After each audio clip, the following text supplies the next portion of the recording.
I'm just thinking about whether to show my face or not. Hello. Hi, everyone. Nice to meet you all. Um, my name is Shayli Harrison, and with my co-founder and class, we created Mutiny now about 3 years ago. So we launched just before the NFT hype, kind of pre-Beeple stage. But I'll give you a little bit more background on that later. I guess I can get going by sharing with you what Mutiny is and does. And I also thought to share with you as well a lot of our projects, because normally I do just like a quick recap of a few things, but I think because a lot of you are in here are creators, that might be interesting for you to like see a little bit more. And then I was thinking, it's nice to take a cute little break, have a little drink, make a cup of tea. And then I want to get stuck into the money business after that. And I want to work it in such a way that it's more of an open forum, because I'll just be dumping like what I've learned, but I'm sure you guys have a whole bunch of tidbits to share as well if you haven't with each other already, because you have been spending some time together. Yes, I'll just jump right in. So, let's see, is that readable? Okay, so mutiny, yeah, it's spelled mutani, but it's pronounced mutiny because I'm a bit of a pirate. I love this idea of rising against authority. It's kind of a bit of a punk attitude against hierarchy, let's say. So that's a little bit where the name comes from. What is mutiny? So mutiny is a brand connecting who we are with who we want to be, translating aspirational identities in game into high creative, fashion forward wearables in digital and physical. So the aim is really to connect our online and offline identities and really push the more fantasy end of fashion into the gaming space and update the game space in such a way that it is a bit more relevant to current trend and I guess current diversity, because that has been an issue in the game space for a long time, and a lot of game developers are trying to work on that as we speak. So, like I said, we want to work collaboratively with game publishers to design, create, and launch digi-physical fashion collections and skins inspired by fandom's favorite characters. So we've done on-demand digi-physical items, avatars and skins, augmented reality filters and experience, digital DIY downloads, now even holograms. We've really stuck our fingers in every pie when it comes to digital fashion over the last years. But our goal is really to become the premier source for the most far out fashion in the cyber scene, representing high creative aesthetics in digital and physical. So, who we are. On the base layer, it's really just me and my co-founder and class. Actually, we met 3 years ago when I was producing a digital fashion collection for Helsinki Fashion Week, which has now become Digital Village. Helsinki Fashion Week was one of the first all digital fashion shows. They converted from physical to digital during the pandemic and kept going from there. So we were preparing for the second round, and I was looking for some funds. So writing a grant proposal. And I reached out to an organization called Flanders DC, who Anne works for, giving advice to creative startups and entrepreneurs. And she was reviewing my application, and she got so excited about digital fashion that she had recommended me to find a co-founder, and then eventually volunteered herself. So she's worked for over 20 years in the industry in sales, international business development. And I kind of come from a creator background. So I've worked in the fashion industry for over 15 years in creative consultancy for Melissa Shoes. I had my own brand for a year and a half. I worked for Manish Arora, who's an Indian couture designer. And I eventually went on to study at the Antwerp Royal Academy of Fine Arts and started producing really high creative, weird, wacky, wonderful avant-garde fashion. So that's a little bit where I came from. And also during all of that time, I always dabbled in digital experiments. When digital printing first came out, I gave that a crack. When 3D scanning came out, I scanned my whole collection. I showed my last master collection all in virtual reality as an experience. So I've always just given it a go, and more from a creative direction standpoint. So always building a network of digital creators around me and building it up as a team. A few of our realizations over the past few years. More recently, so I'll start from soonest to latest, and it's not everything because we've really done a lot as I've put this together. So recently we launched these digi-physical smileys with Sword Studio, who some of you might recognize comes from augmented reality artist Sarah Mayer.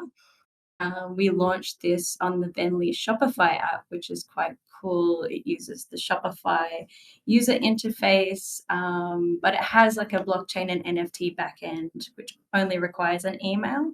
So it's a really nice way that you can incorporate both your traditional audience as well as the Web3 audience into a sale with your usual like payment systems.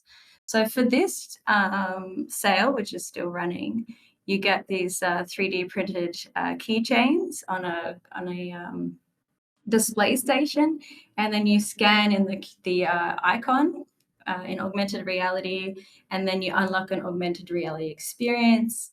And Sarah's going to be continually updating these experiences, so there's always going to be something new to discover. This was, I guess, just over a month ago now for Future Front Row. It was the first live holographic runway in Amsterdam Fashion Week. So one of the first on schedule digital fashion presentations. That was with a whole bunch of really talented creators, including Fabricant, Augmented Weaving, Evolve, Susanna Voss. Oh my God, I'm going to try not to forget anyone. Harriet Davey.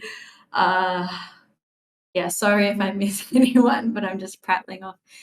So we closed the show, and for this we used the motion capture archive from Iowa 50, which was a dance, improvisation dance from Nevaeh Shea, who's a dancer, a trans performance artist who's danced for such names as Elton John.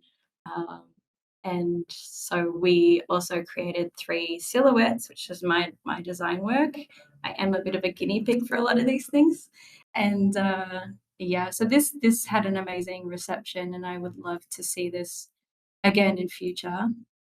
Future Front Row are hoping to show these in different spaces across the globe. And as a fashion designer, it was pretty amazing to be able to have so many runway shows without the backstage chaos. It's much less stress. This is one of our biggest portfolio projects. Hang on, can you guys still see everything? Still, oh yes, okay. So this is one of our biggest portfolio projects called the Antwerp Cyber 6. So this was funded by the City of Antwerp, and we brought together 6 traditional fashion designers who all graduated the Antwerp Fashion Department.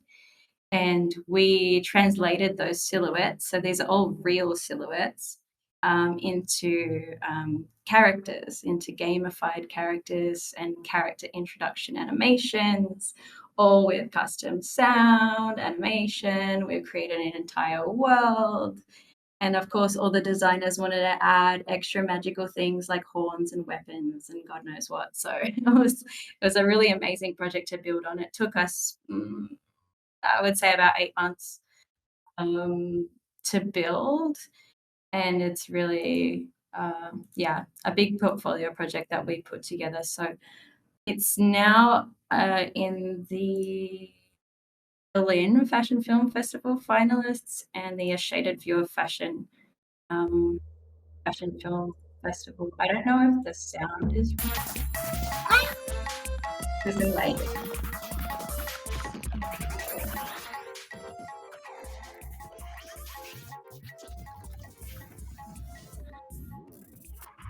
Cool, thanks.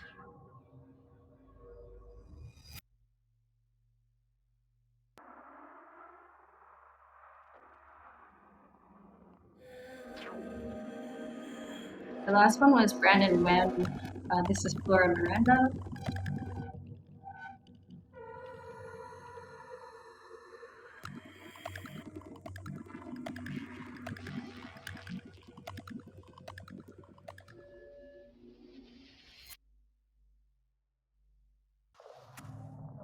There's Maximilian Rittler, who was a finalist in the Heroes Festival. And a wasted rock and roll star. Thanks, guys.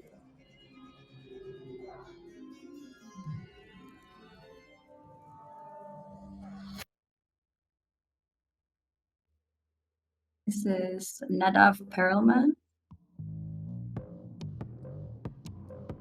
This very like operatic, dark, epic, historical.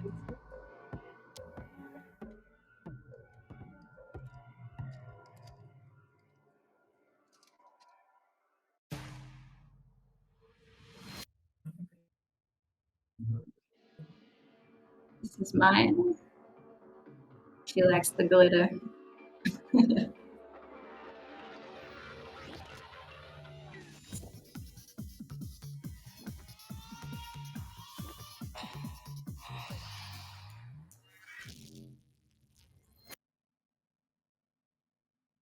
And last but not least, one of my besties, Stefan Karchev.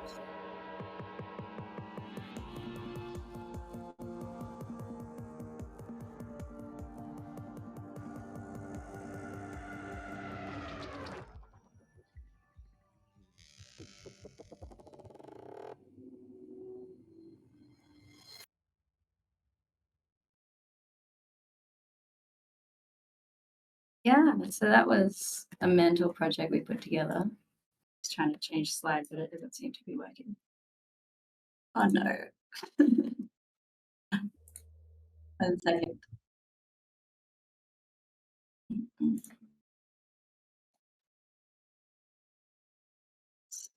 having trouble like exiting.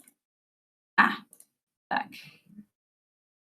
Oh, thanks everyone. So glad you jammed. So that was obviously huge. So we launched it on Artisant, and we also launched some of the assets that we created on Metamundo, so you can bring them into all the different virtual worlds. And as well as we did like an introduction to one of my avatar at Miami Art Basel, and we made a filter with Isabel Udo. So that was super cool as well. We got to show it on a big screen at Scope Art Fair. Right, I'm just going to run through the next quite quickly because I just want to make sure there's enough time to talk about money, honey. So this was also for Metaverse Fashion Week this year, with designer Stefan Karchev, who was the last designer you saw on Antwerp Cyber 6. For this, we also used the Shopify Venly application. So you would order the digital item, we produced the physical item on demand, and we did CloneX avatars and showcased in a virtual space. This, we also did a Decentraland avatar of one of my archive pieces. We also did a drop with the Smurfs. They did I guess a kind of PFP launch with generative Smurfs. So we have, I think, 40 or 50 little Smurfs now on our plate, which has been a lot of fun to collaborate with our Belgian neighbours, because yes, we're based here in Antwerp.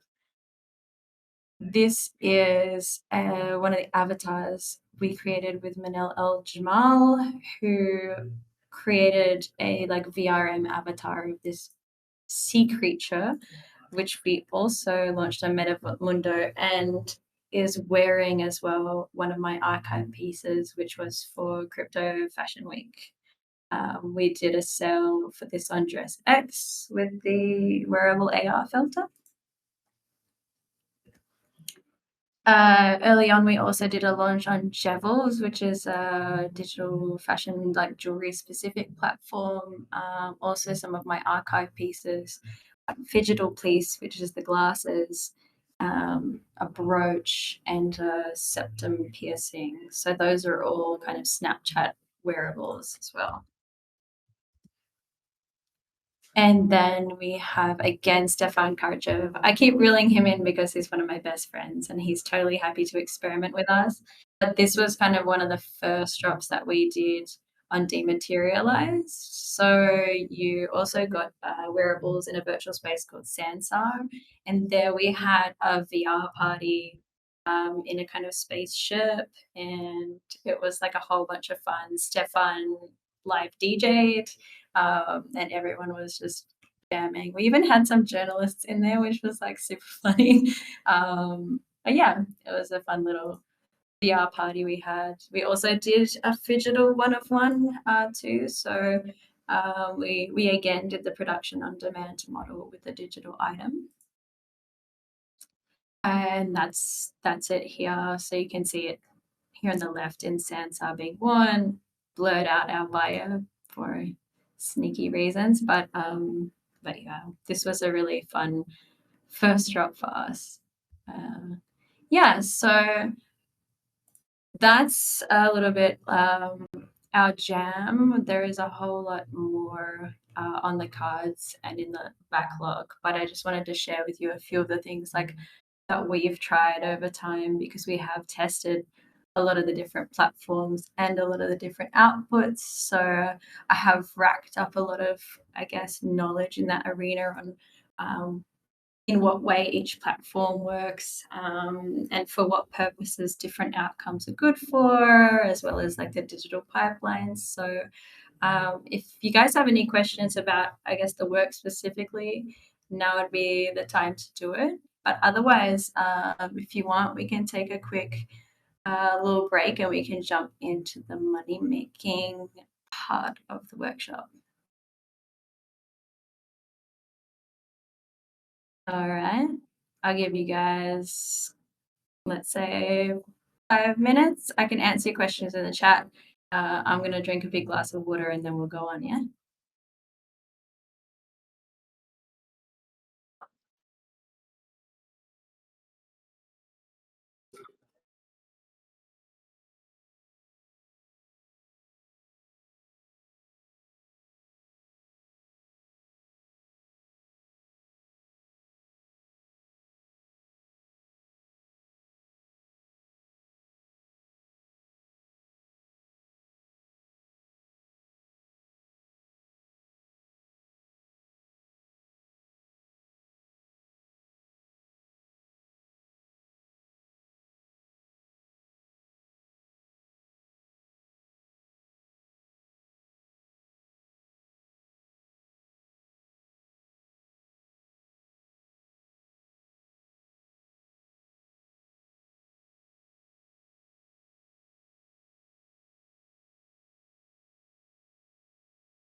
All right. Cool. Glad to hear you guys are all ready. So, gonna jump into the money making steers now. But like I said, I've come from a creative background, and because of this startup, have transitioned, let's say, into also being a businesswoman and a founder. And that has been a steep learning curve for me. And there's always much, much, much to learn. A lot of that learning I, like you, have done in an accelerator program where I am actually sitting now, which is KBC started. It's a non-profit accelerator. But it's been really helpful, having access to workshops, coaching and mentors, etc. So um, it's just, yeah, obviously learning to come from a space of creation to also being coming from a space of business. It's a bit of a mind switch. So I'm happy to just dump what I've found useful on you guys today, but I also really wanted to involve you, as I'm sure you all have your own experiences around these things, also tips and tricks to help get by, because I'm sure, as you guys are experiencing too, being in an accelerator, it's really just helpful to like bounce off other people. So I'm kind of hoping that today at this presentation we can add to it and build it up as a resource that everyone can look back on and tap into if you're looking for, yeah, more ways that you can get out there and find that cash. So yes, so today's workshop is peddling your digital fashion prowess. So I'm just going to go through the kind of different categories for which I guess you could work as a digital fashion creator. First of all, as an independent. So being a 3D generalist, that would be having a very broad skill set. I've worked with a 3D generalist from IOR 50 on the Cyber 6. And having that broad skill set and that willingness to learn is really, really helpful when you're bringing together a project like that. Um, and then on the other side, you can specialize and you can streamline. So you can be a part of larger workflows and larger teams and usually bigger projects in that scenario. So it's also really interesting for me, like working with freelancers who are perhaps just really, really good at one thing, and they are the person to go to for animation or for textures, for example, which is something that I always look for. So within those two approaches, you can specialize in editorial, which is marketing, where you can work for like marketing or advertising agencies, and that's all for yeah, branding, fashion, marketing, making pretty pictures, which is there's a lot of need for that out there. Um, Fashion production is also an interesting one. There are a lot of hires in fashion production for like sampling, the wares, also pattern making within the programs, and helping to streamline that workflow in a more sustainable way. This is like a really practical, sustainable outcome for a lot of fashion brands. And the more hype around digital fashion grows, the more brands are looking to bring people in to include digital fashion in their production workflows. So I've seen, for example, in brands like Vans, they do all of their sampling all in like Clo 3D and using 3D visualization tools. So it's definitely an interesting job option. Um, for AR creators, it's also very interesting because the technology is still being developed. So there's a lot of opportunity for like working with Spark or Lens or different e-commerce and advertising agencies to test the tech basically and push the limits of what the tech can do, demonstrate their technologies. So I know quite a few AR creators who are working with the different programs in close proximity. It's quite personal, it's quite one-on-one working with these teams. So having that support system is quite good. And there seems to be a lot of options out there for work. Oops. 3D printing is quite a cool niche one. I think this is starting to grow more and more. But this is more, I think, for more frequent job opportunities, I would look to like product design agencies. It's used a lot more in the footwear or in the jewelry sector, but certainly interesting to play with, I think.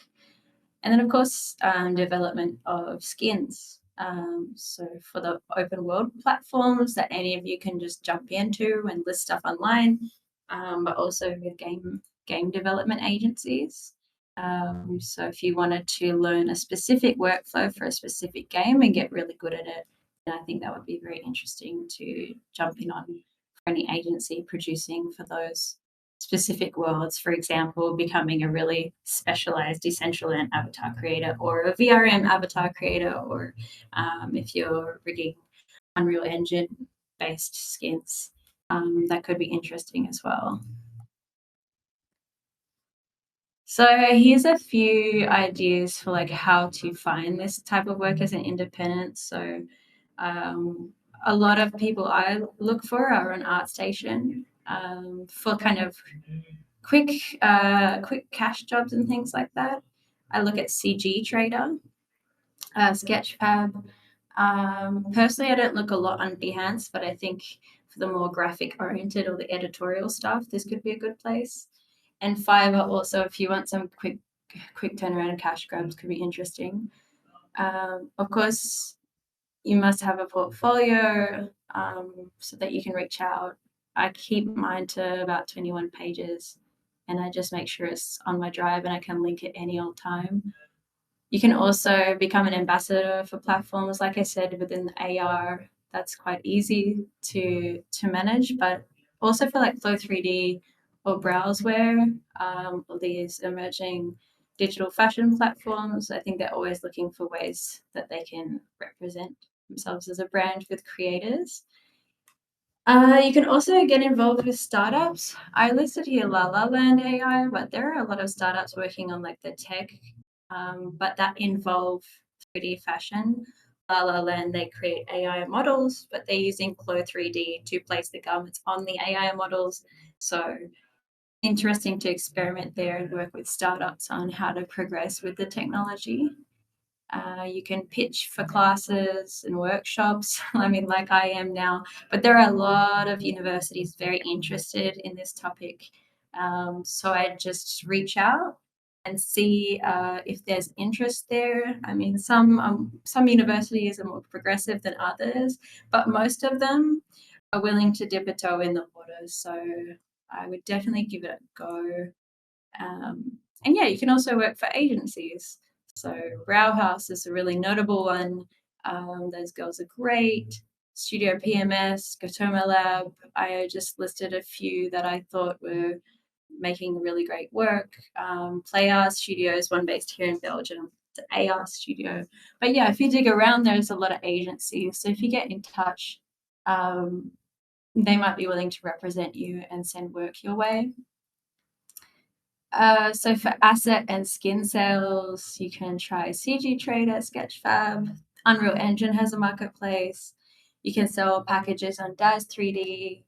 Of course, like I said, in the open worlds, you can list and have your own store, but it will require you to learn how to sell and market your wares in that space, and as well as blockchain marketplaces. So Drop, as you guys well know, Artisan and DressX. Those are the ones that I would say have been mainstays. There have been other marketplaces crop up, but not all of them are as open to creators. So just yeah, keep your eye out as things emerge because they fluctuate. There's lots of digital fashion marketplace startups that crop up and then die away. So I think it's important to note that yeah, how those startups are functioning and where your assets are going to be listed and if they're ever going to get dissolved at some moment. So yeah, I've just listed these three as I feel like they are more trusted platforms. So I don't know if you guys are up to it but I'd love to just quickly ask if any of your independents or have worked as independents, do you have any hot little tidbits for us for sourcing work and finding cash? I've just thrown up my ideas, but I'd love to know if you have any.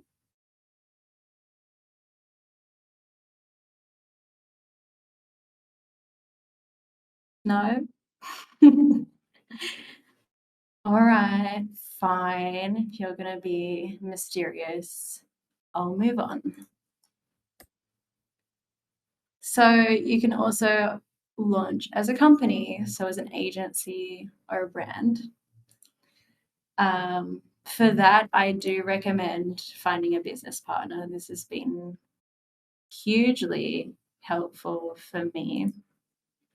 Just having someone to fill the gaps in your skill set. And I think a lot of the times as creative entities, we feel like we just want to find someone who gets us creatively, who we vibe with. But it's important to note what skills you don't have that you need to be successful as a company, as a founder, as an agency. So for me, that's sales. Like, I don't know what sales is. I have no background in sales. But my business partner Anne has that skill set, and that has been really helpful in helping us find work and find partnerships. So just have a think about, yeah, what gaps you're looking to fill, and always have that mindset of getting out there and having chats with people in the industry and seeing who you click with and who you gel with, keeping your eyes open to that opportunity. And for that, oops, you need to refine your elevator pitch. Yeah, I frequently go to conferences and stuff and just back and forth with people. People say, "What do you do?" And I keep tweaking and refining those couple of sentences and then seeing what the reaction is and if it's very clearly understood. If there's excitement after you pitch it, and yeah, that's been really helpful in just building that connection very quickly and that understanding very quickly. You can also scout for a coach, advisor, or mentor, and maybe even you've found some during this program. But I have found having a coach to be insanely valuable. Just having, even if you don't have a co founder, just having someone to bounce your ideas off and to kind of help you keep track and keep focus on where you want to go and how you want to grow. It's just, yeah, like I said, invaluable. I don't know what I would do without a coach now. I think when I started um, working with a coach a year ago, I didn't know what the hell a coach was or what effect it would have, but I can really safely say, I mean, I guess there's a lot of kind of uh, random fake snake oil salesman kind of coaches out there, but I would look for someone who has some kind of coaching experience already, or that has done like a coaching course, because there's a specific way of going about things that coaches, yeah, that there's a specific approach to coaching. So accelerators, digital or physical presence. There's a lot of different accelerators. There's some more localized, some more international.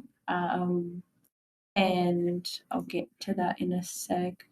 Yeah, I just put hire an accountant, so I'll just throw that down there first because, um, yeah, it's just like step one of having a business or a company. Even as an independent, having an accountant, it's just it takes a load off, and it's worth the money to not have to kind of manage these things yourself, unless you really love it, unless you really like maths. But I don't. So all these accelerators I've listed here, they're just a few, and they're more like fashion and tech related accelerators. But you may have local accelerators wherever you live. Um, the one I'm in now is a nonprofit accelerator associated with a bank, and they bring in all sorts of startups from all different disciplines. So just have a scout and see. They all have different exchanges. So here, because it's nonprofit, they don't take equity. And it's a pay it forward scheme. So it means that I become part of a network and that my knowledge is then shared with that extended network. They can call on me if they have other startups that need questions. But then there's other accelerators that will take a percentage equity and then they will give you a certain amount of funding. They will become shareholders in your company. So for those, I would just be very careful about the amount they're giving versus the amount of equity, and learn about what value that means your company will be worth. But that's a whole nother class on investment, friends, which is something that I'm digging into right now. But yeah, just be really wary and also get advice if you're looking at doing this and there's equity involved. Um, and just remember that those things are negotiable a lot of the time too. So just because it says we'll give you X amount for X percentage, you can always challenge that and say, well, I'm looking for this, I prefer this. Are there other options that could work better for me? So just keep that in mind too.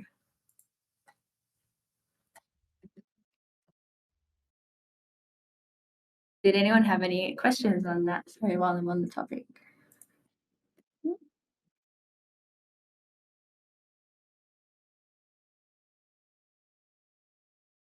Yes, that's very true, Celine. And something that I've learned a lot in this entrepreneurial space is that we as creators need to value our value.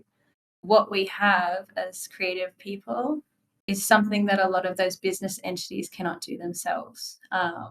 So really, um, our creativity and our ideation is it's worth a lot, and it's worth a lot more than we think sometimes because we're always thinking, oh, but it can always be better because yeah, you're always trying to improve. But for a lot of people, they can't ideate the way that we can, and produce the type of work that we can. So when you're meeting with investors and things like that, um, just be aware, like, yeah, you have to be careful not to be taken advantage of because a lot of the world runs off the fact that a lot of creators don't understand money, don't understand their value, and can be unfairly taken advantage of. So educating yourself, um, and I'll get to that later, around money and being able to speak around money is what empowers you as a creator too. Yes, absolutely. You have to do a whole bunch of shit jobs that don't pay you properly and end up in all sorts of shit circumstances to find out, to learn how you want to deal with potential collaborators. Unfortunately, you do have to drag yourself through the through the mud a bit to know what not to do in the future. Yeah, just wits about your friends. So on the B2B end, um, you can work. So B2B is business to business. If you're a business working with other businesses like an agency, if you're providing a service, um, you can launch assets on 3D asset markets like the one I've listed here, or you can work for commissions or for services with like different brands, designers, or for marketing agencies and things like that.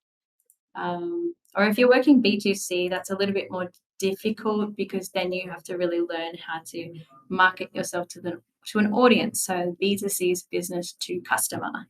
So that would be going directly to the virtual worlds and selling your assets to the players.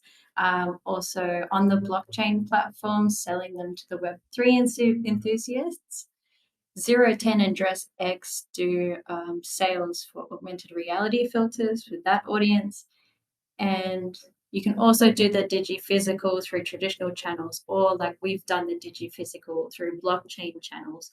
But I would advise I mean, we've worked with Venly, but also Boson Protocol, work in such a way that you can pair the digital and physical asset safely and has easy way for people to pay. So it's just good not to block too many people out of your market, and make it inclusive so that anyone who wants to buy can buy your product. if you're working with blockchain. So I don't know. I know I've seen a lot of writing in the comments. So if anyone has anything else to add here on, running a brand, running a company, or an agency, if you have any other tips around that or experiences, time to throw it down now. I see Coco is typing. Good ways that I'd recommend for brands to find digital creators for commission. So I had listed it a bit further up, but on those places where I recommended individuals to list their profiles, I find a lot of really great quality um, creators in ArtStation for kind of more quick, cheap, fast turnaround projects. I go to CG Trader, but also there are some nice networks. So I'm a part of DigiGal. I'll type it DigiGal. So this is a group on Instagram. You can also join as a Telegram group. And it's a great place to throw up. You can message them on Instagram for what you're looking for, but it's a creator network of queer and femme creators who are all super mega talented. So this is a great resource as well. And it's just kind of nice because it's an extended pool of people, a lot who have worked together or know each other. No worries. So, funding. Yeah, this old doozy. I mean, here are the options. So, you've got subsidies, grants, residencies, which we've been quite successful with.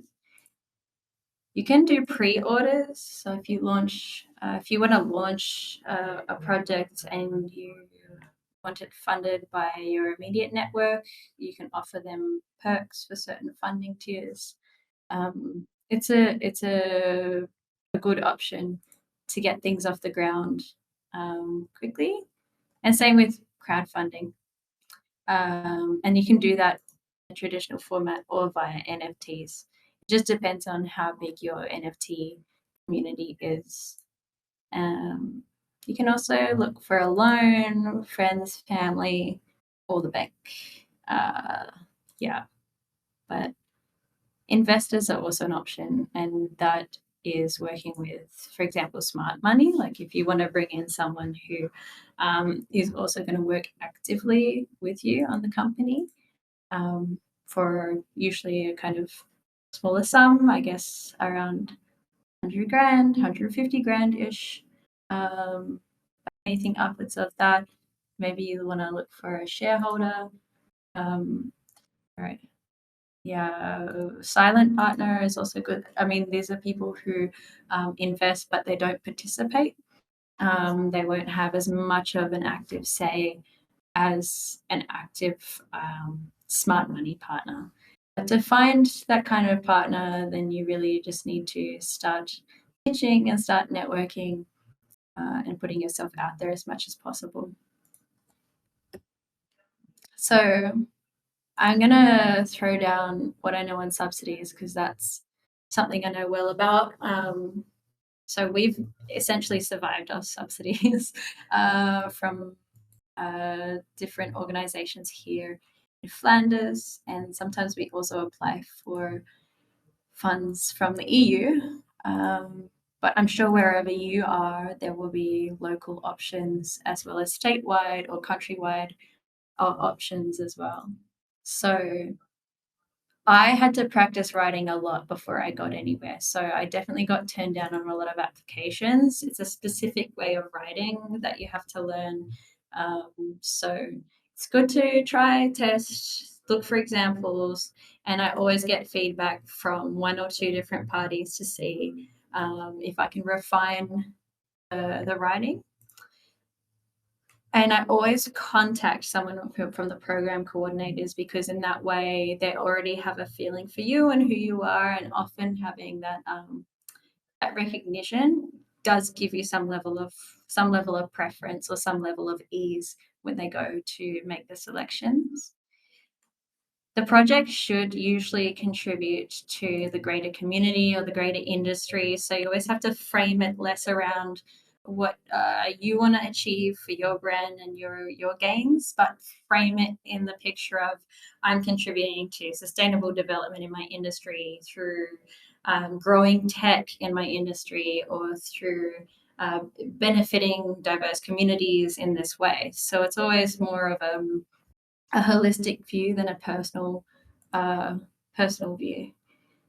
And it's always good for these things to build partnerships with other businesses or other creators because it gives extra wind to the project, extra marketing, extra expertise, and that's always looked on favorably.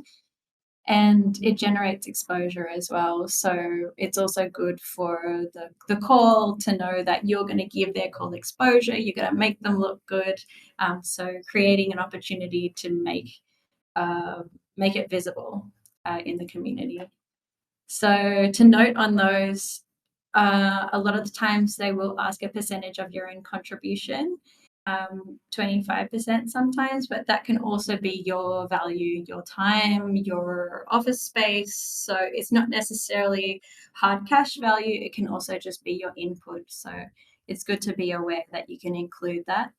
I've included here for you a grant proposal template. So if anyone wants to take a look at that, it's just nice to have some structure and to follow that trajectory. And this has proved very helpful when I've been writing. Oh, no worries. I'm so glad you find it helpful. So yeah, types of grants. So yeah, you have university research programs. So all universities have their different research faculties. So, for example, I'm currently applying for an arts research program here in Antwerp. And so that's more on the creative base and creative exploration. But then at non-arts based universities, it might be more on the grounds of technology or psychology. But have a look into what their research programs are, what they're trying to achieve, and see if you can fit yourself a bit into that box. Usually they give you a wage, and then they'll give you some funds for the production as well. And then you have, like I said, the different local versus wider scale funds. We have certain business development bodies or innovation bodies here in Belgium, but then we also look at the EU. So just depending where you're from, see what opportunities are available. So yeah, does anyone have any questions around funding?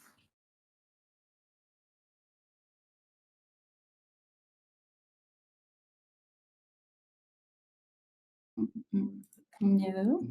Okay. So I have also found that networking is a big part of finding work. Um, yeah, it's been huge for us. I think a lot of the projects we've developed have really come from just being in social situations and vibing hard with other people. But of course, there are certain things you can do to make that go a little easier. So and I always get this when I say to like other like designer friends, like you need to try LinkedIn. Everyone goes, "Bleh, LinkedIn. Is anyone even on that thing? What the hell is going on LinkedIn?"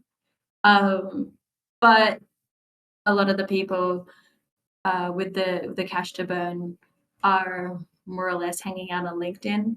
So it's a great way that you can expand your network, see who is working for who.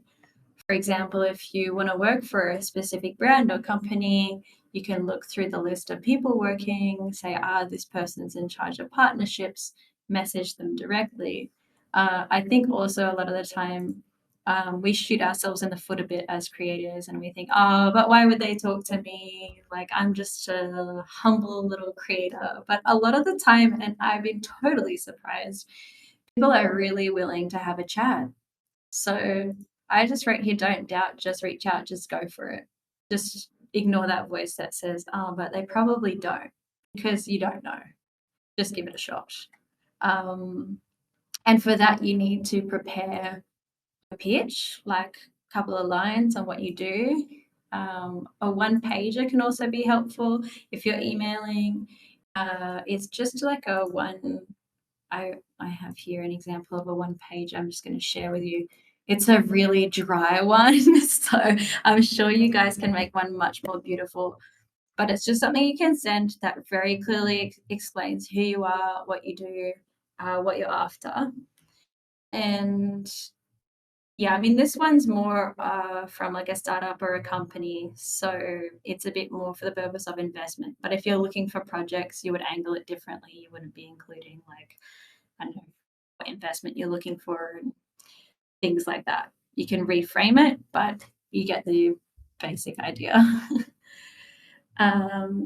Yeah, attend as many things as you can. I think being present is just keeps you top of mind. People will think of you when they think, "Oh, I need someone for this." They'll think of you because they saw you last week. So attending the different workshops, events, even organizing your own is really, really good because it puts you in a way in a space of, I want to say authority, but people view you as someone, as a proponent of the space, so someone who's pushing the space forward. So if you have the chance to organize something of your own, I would recommend it.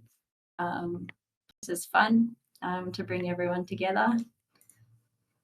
And join networks. I've already mentioned DigiGirl, Drop. When I got started, I was in quite a few DAOs. There was the Digital X DAO. There's also for kind of Web3 fashion, Alana and Alana magazine. It's a great space to kind of learn more about digital fashion and Web3. There's a lot of people in there. You can ask for tips and tricks. And yeah, building cross network collaborations. That's also a really good one. When I think of building a project, it's nice to think of like who else would I love to work with who can extend my network. Like I would love to work with this person because then I can access their audience and we can advertise it together and do collaborative posts and push it forward together. So, and you see it a lot with a lot of brands and things like that. Collaboration is happening a lot these days in order to expand your audience. So I would definitely go for that. I mean, I'm sure a lot of you here could definitely build up some sweet collaborations together, no? Maybe you already are. And having really quick contact exchange, QR codes, there's these cool NFC chip embedded business cards, and then you just tap people's phones. And for like the old world business people, they get really surprised and excited because they've never seen it before. And then they'll remember you. So that's a fun one. But I'm sure you can all come up with some fun ways of like transferring your contacts. Yeah, and one thing I always have to keep reminding myself is to include a call to action. Like if I'm doing a workshop now and my call to action is that I have my QR code on the screen and then you can investigate me further and subscribe and whatever. But like if I'm making a flyer, then I'll have we can offer this for you. Here's how you contact us. Or if I'm speaking on a stage, I would say, you know, invite everyone to subscribe and to reach out to me if you need A, B, or C. So just thinking to always include in anything public facing a way that people can connect with you and for what type of projects, for what type of work you're looking for, and just throw it in there, sprinkle it on top in every public facing marketing conversation, social media. And I just put down here like networking's not for everyone, and a lot of people are a bit like networking, which is fair enough. So if it's really not your thing and you really don't think you can get there just by practicing, just giving it a crack, I would suggest really looking for a business partner who can do that for you, because it is a really big part of building a successful business or company, or even as a freelancer, being present and being able to make those connections, it makes such a huge difference. So certainly if it's uncomfortable for you and you don't think you can make that happen, see if you can find someone who can be that public face on your behalf. That way you can just carry on in your little hole making pretty things. You don't have to worry about it. Anything else anyone wants to jam on for networking? Or are you all making the network work? All right, cool. Organization is very helpful when you're trying to procure the cash.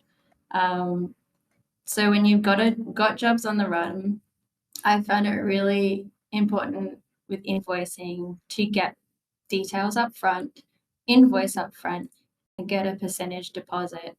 Lock them in, friends, because if you leave these things till late and you get paid late, and nagging people for money is just not, it's not fun. And it takes so much time away from what you really want to be doing. Um, Contracts are also, like tied in with that. So always work with a contract. A lot of people I know do not, but please do. I've been in so many shit situations because the contract has not been clear or we've figured it out halfway through. Just make sure you have something to cling on to. Um, and don't forget the time you spend consulting and giving feedback and negotiating. It's actually a big part of it, especially in digital fashion, because most people don't understand what's involved. So I'm sure maybe you guys have had it. People like, oh, I want an AR filter and I want a hologram and I want avatars and I want this and that. But when you start talking about the budget, then that all has to be reshaped and remolded. So that takes a whole lot of time. Factor that into your budget, factor that into your hours. Celine says, Oh, oh, was that Joyce? yeah. Oh no, you can go on to Selena. I just had one more to add.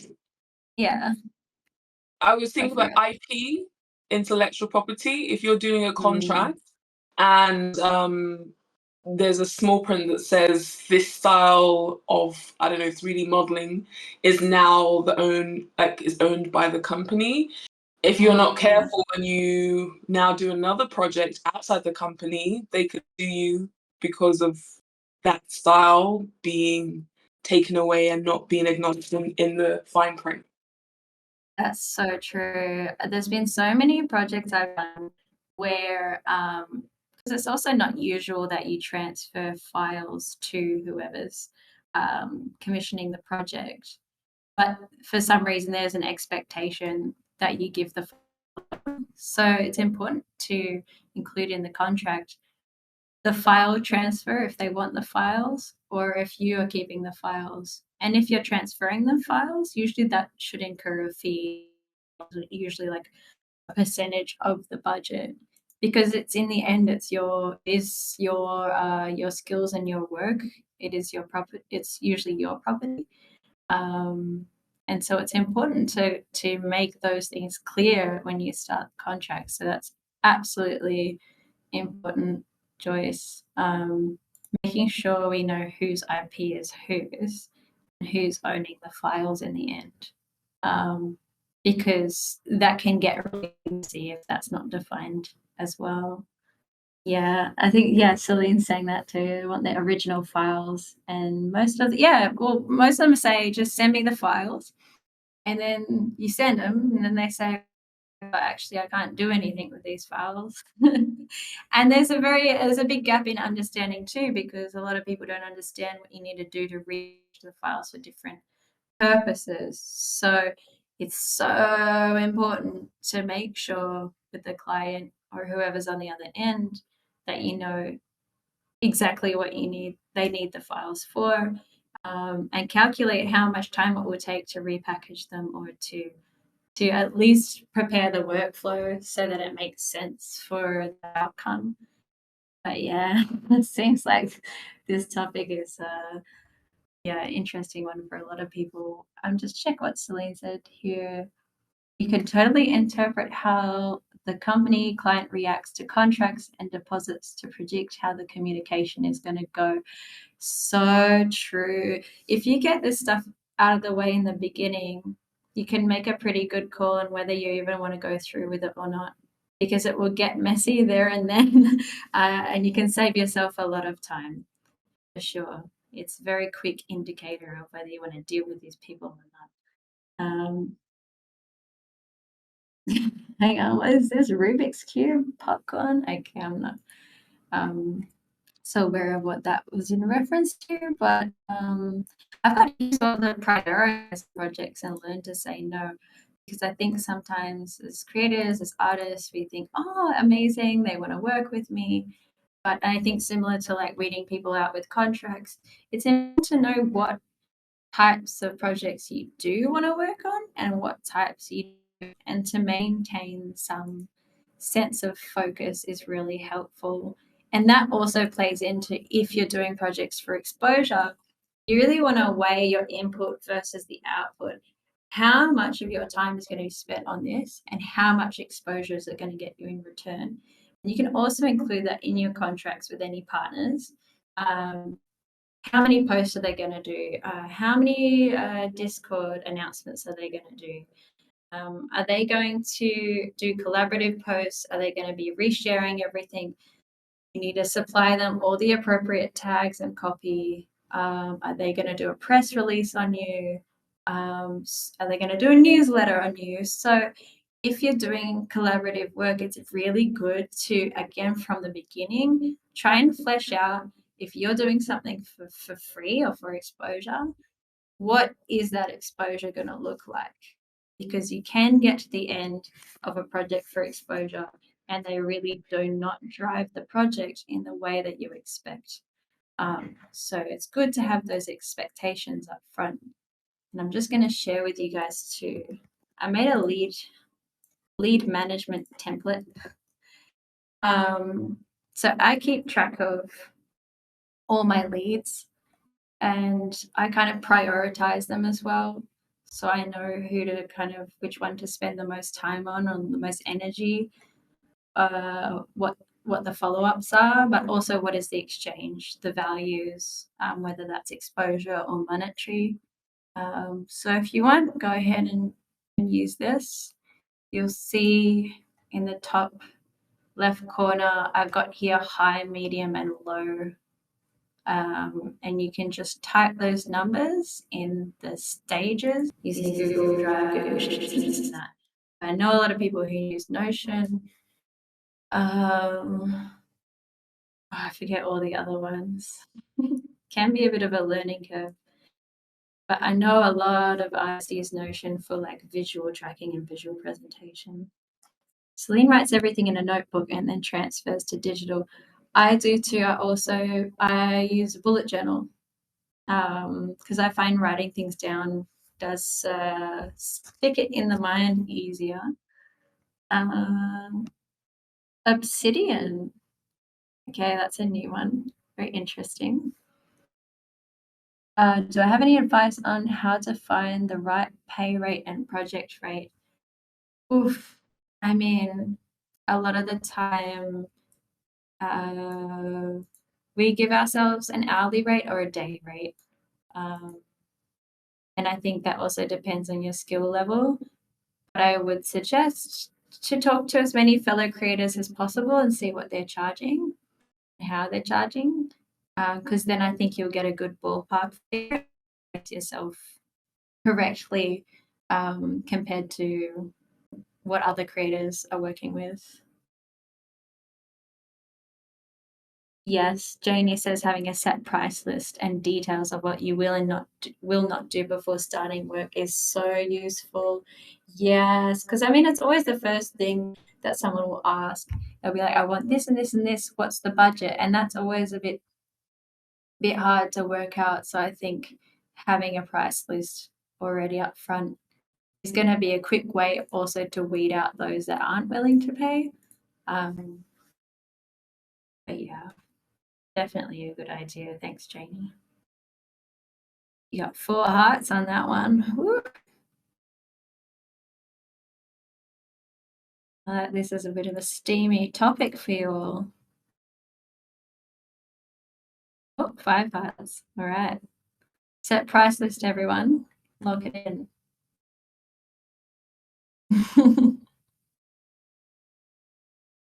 Yeah.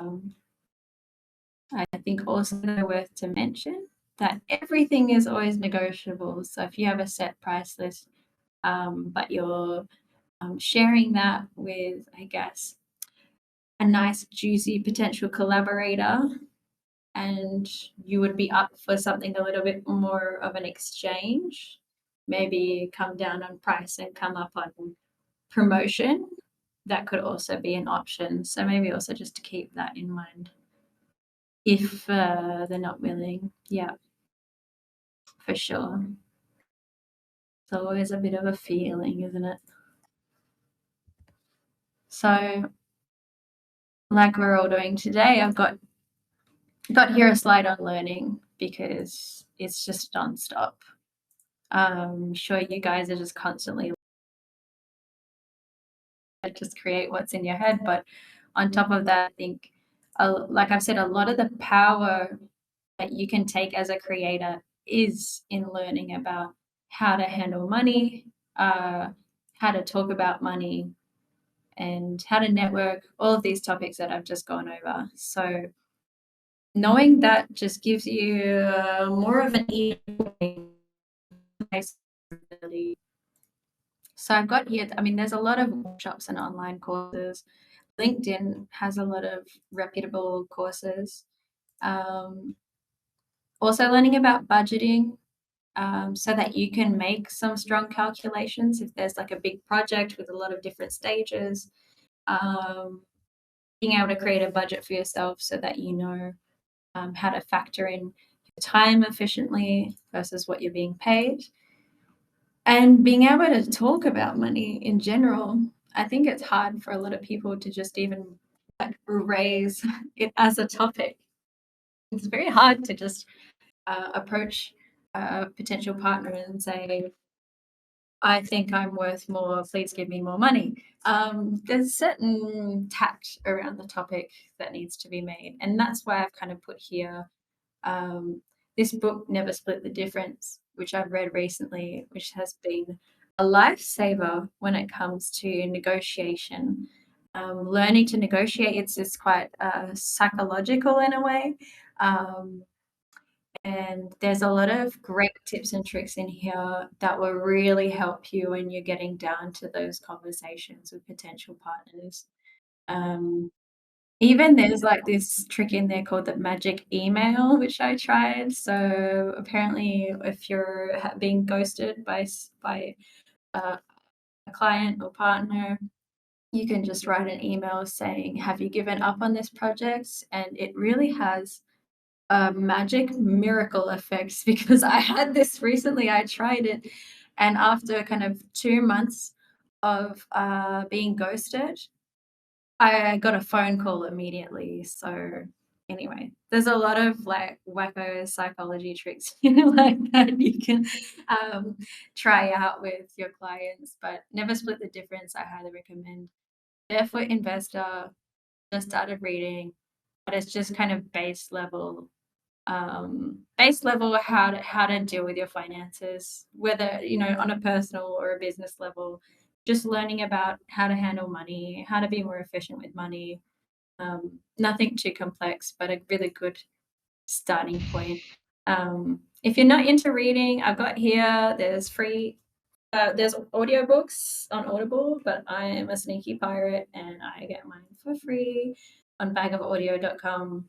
But you can also just Google search the name of the book and free audio streaming. So you should be able to find what you're looking for if you want to be cheap. Yeah, I don't know if anyone has any other cool books, workshops, any of that, any good learning tools you guys got up your sleeve?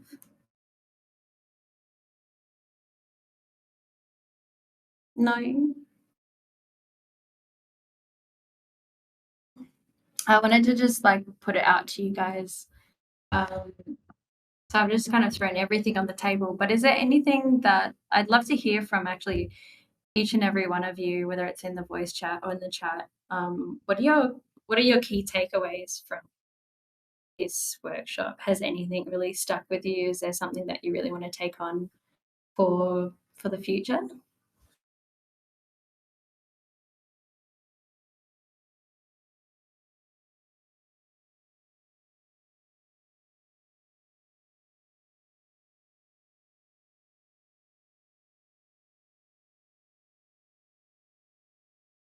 Oh, you guys have been screenshotting everything, you thieves.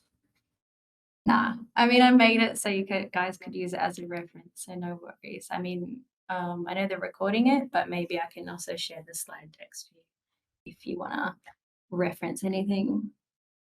Grant proposal is super helpful. I struggle with figuring out what to write sometimes from Mika. Yeah. I mean, what to write is usually around just building up a project idea and then finding the right partners to execute it. Celine says, I don't know if it's simple, but to stop overthinking and act on what we want without compromising our value and do all this while being organized and optimizing our time. Yeah, time efficiency, monetary efficiency, and not stressing too hard. That's a good takeaway, Celine. Okay, yeah, we can share it. Yeah, I'm happy to share in the drive. Adori says so many things. Wrote a follow-up mail to one of my places I'm teaching to remind them to act while listening. Oh, cool. You guys are already on it. Wow. It's quick. Yes.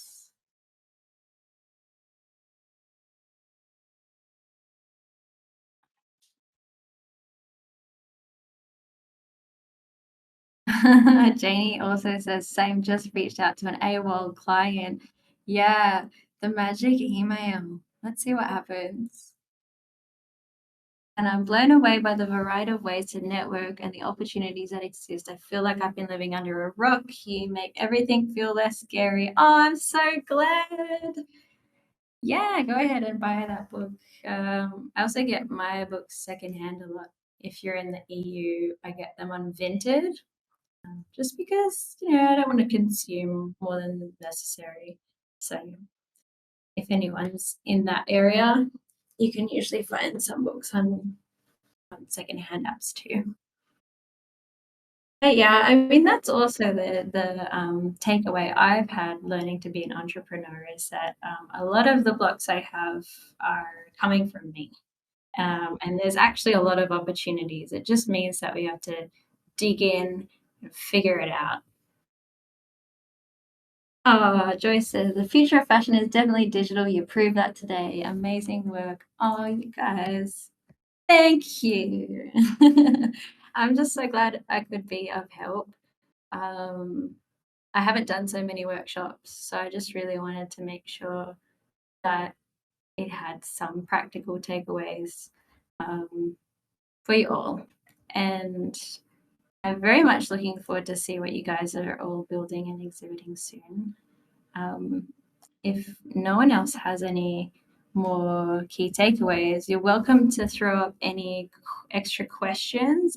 But if you're all kind of ready to pop off, I'm happy to jump to. Cybernova says, I had a lot of clarity about looking for support or co-mates. My own journey has asked me to, but I wasn't aware until now that you mentioned it that I realized. Also about the administrative organizational part. Yeah. Having a good support system, I think, is one of the biggest things. Because I think, as well as creators, we're spending so much time in solitude and building and being able to reach out and ask for help, ask for support, work with others. It kind of makes it a little less lonely as well. Celine says, do you think content creation, especially educational content, are good ways to network in this age we live in? Oh, yeah, that's a huge thing, especially in spaces like LinkedIn. You do find people almost use content creation and education as a marketing tool. Especially when you look at TikTok and things, a lot of the big follows are tutorials, showcasing the workflow. So that's a huge one. I would definitely look into that if you're looking to expand your audience. You can, yeah, like I said, with TikTok, LinkedIn, a few creators on YouTube as well.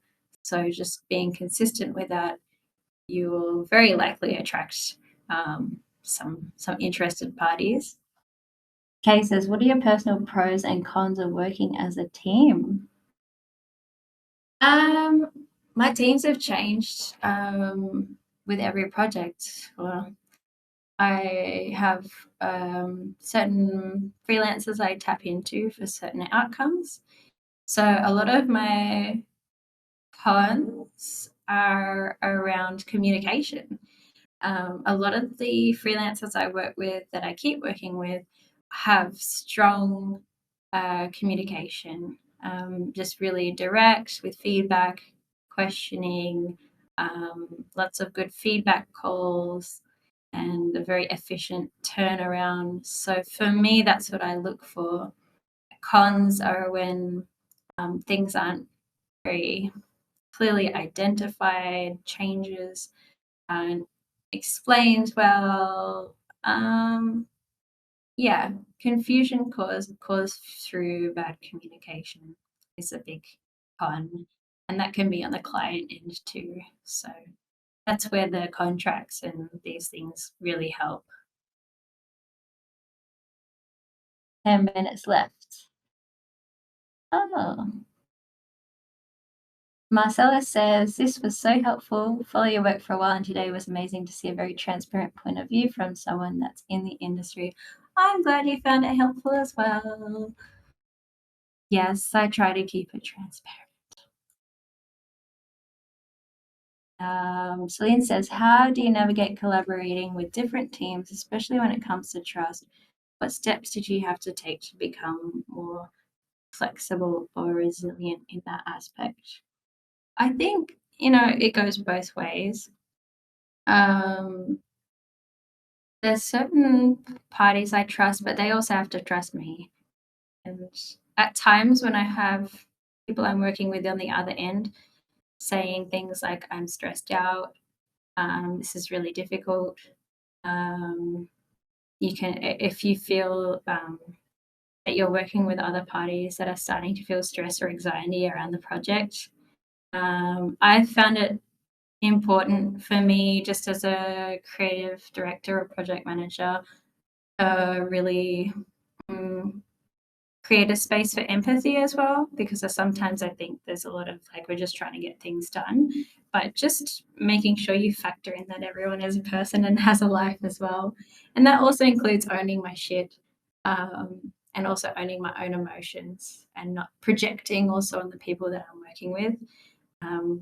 Yeah, because sometimes we get really caught up in these things. So yeah, it goes back to that communication thing, being transparent about communication. If you're feeling stress or anxious about a project, then I think it's important to tell someone, tell the person you're working with, and see if you can come to compromises.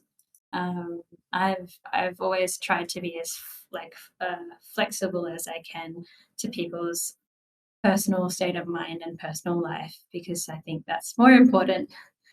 Yeah, I mean, that's always more important than the projects itself for the most part.